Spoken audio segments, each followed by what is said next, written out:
Здраво! Јас сум Никола Ѓоргиев. Учам во основното училиште Гоце Делчев Босилово. Имам 11 години и сум 5-то одделение. Денес ќе продолжиме приказната за принцот Леон, односно ќе раскажуваме за Леон во стаклената гора. Ликови кои ги среќаваме во оваа приказна се принцот Леон, Валерија, Виктор, Роман, кралот Хенок Петти, кралот Алфон Четврти, принцот Роланд, княгињата Колинда, вештерката Залана и многу други ликови кои попатно ќе ги среќава Леон. Настаните се случуваат во повеќе земји и кралства низ кои ќе минува Леон: Ликија, Арболија, Транија, Лонија.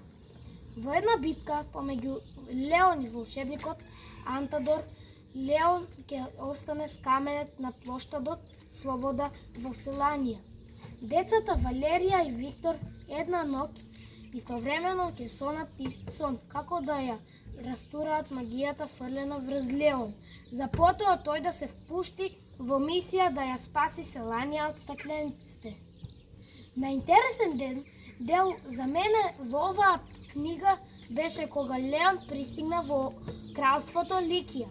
Со самото пристигнување во кралството, сите што ги среќаваше му се поклонуваа и му се обраќаа со ваше височевство. Од што Леон беше многу изненаден. На крајот, кралот му вели дека многу личи на неговиот син, за кој сите мислат дека е некаде заминат, па сега се враќа. Па кралот го убедил дека неговиот син всушност е мртов. Кралот го убедува Леон некое време да се преправа во неговиот син Роланд, на што Леон се согласува.